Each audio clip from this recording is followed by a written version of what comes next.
Hello everyone, welcome back. This is Manolis from Man United Fans Voice. Manchester United win 2-1 against West Ham at London's Olympic Stadium in a very dramatic Fergie era style win. So let's try and analyze the main talking points from yesterday's big 3 points for United. What a win and what an ending. Was it a great performance by United? No. Was it our best performance? Again, no. But let's just not forget, West Ham finished 6th last season, just 2 points behind 4th place Chelsea. And this season, they have an even better squad. And United were superior in every key area yesterday. Ball possession, chances created, shots on target, everything. We were by far the better team. And that is without even touching the subjects of the penalties or the fact that the goal we conceded was a deflection. So let's just first acknowledge that the Premier League is a very strong league where teams like West Ham are very hard to defeat.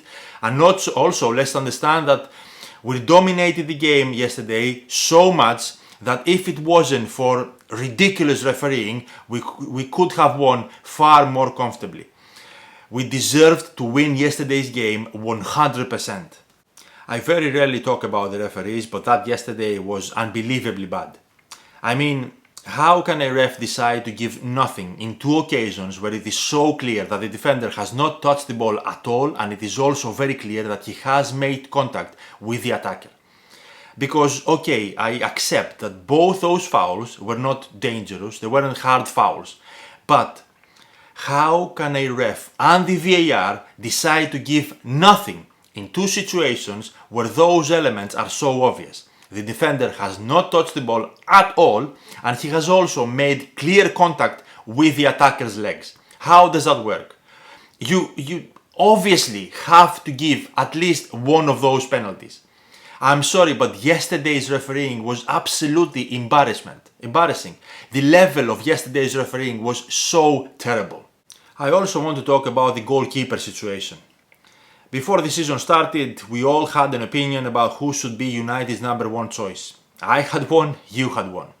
But at the end of the day, all that matters is United doing well. Henderson was extremely unlucky to lose his number 1 spot because of getting COVID, but David De Gea grabbed his chance. If either of them does well, United benefit. So instead of keep on arguing about it, let's just appreciate that having a goalkeeper performing as good as David De Gea is at the moment just makes us a stronger team. It is just the start of the season, and if I'm not mistaken, De Gea has saved United 6 points. 6 points at the end of the season could make an enormous difference.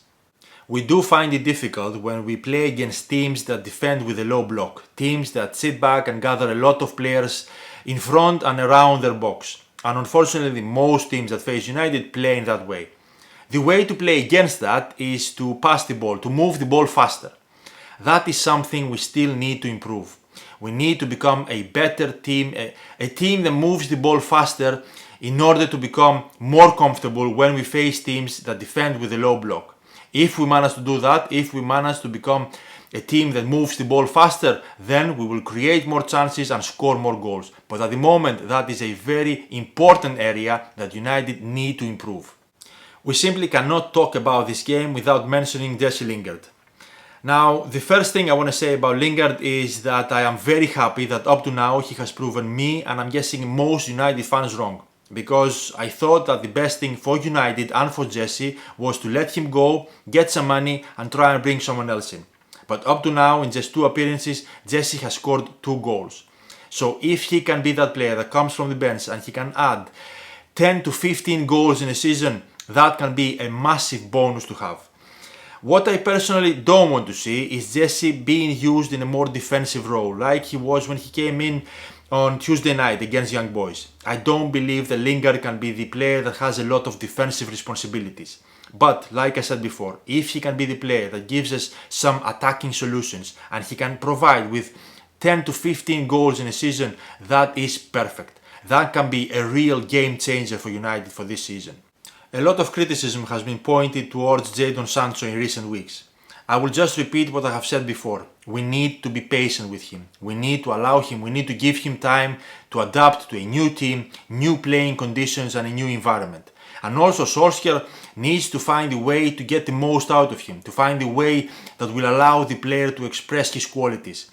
We saw glimpses of what a different player he is in the first half against Newcastle, even by the way he receives the ball and the way he moves the ball, he carries the ball forward. Trust me, have absolutely no doubt. He will keep on improving and he will be a great player for United. People said that we only won because we got penalty decisions.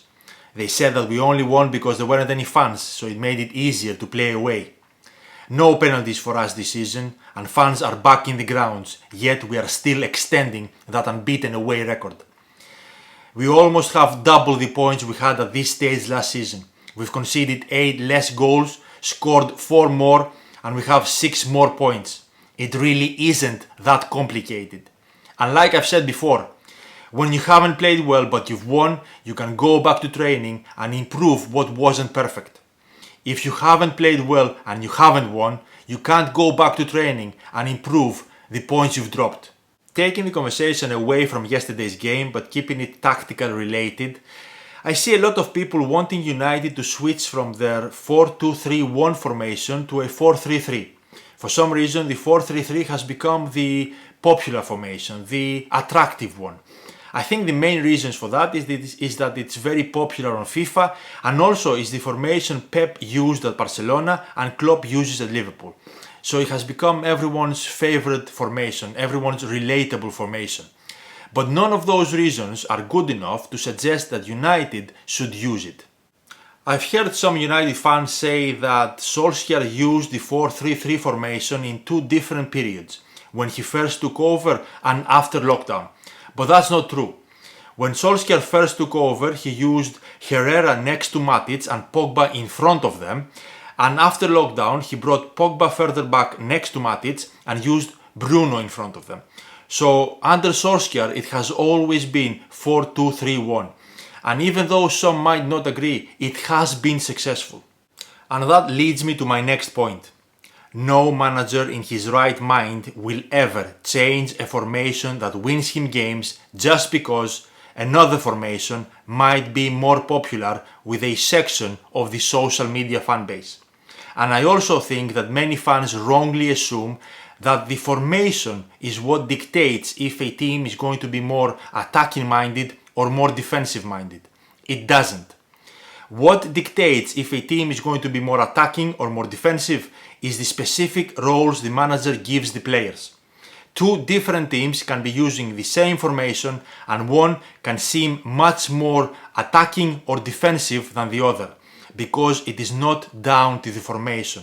It is down to the specific roles, the specific jobs the manager gives the players. People need to also consider that if we change the formation we are using now and use the 4-3-3 formation, then that would mean that Bruno would have to come further back, and we would probably lose the qualities of a player that is responsible for a large amount of goals through scoring and assisting. Because the 4-3-3 formation does not allow a player to act as the traditional number 10. And I am sorry, but I honestly believe it would be a terrible idea to change Bruno's role and risk losing a large amount of goals that he provides through scoring and assisting when he plays as a number 10. Don't underestimate what a massive 3 points that was against a strong team. We dominated, we created some brilliant chances, and we deserved to win. That win had a feeling of 𝗦𝗢𝗖𝗓, and I loved it. And I also loved the scenes with the players celebrating all together in the end. The resilience and togetherness of that team are brilliant. Trust me, performances will improve. And when that happens, this team is going to be scary. There is no other football club in the world that puts you through this feeling. The feeling of never giving up. 89th minute goal, 95th minute penalty save. United against everyone. Glory, glory, Man United. Good night.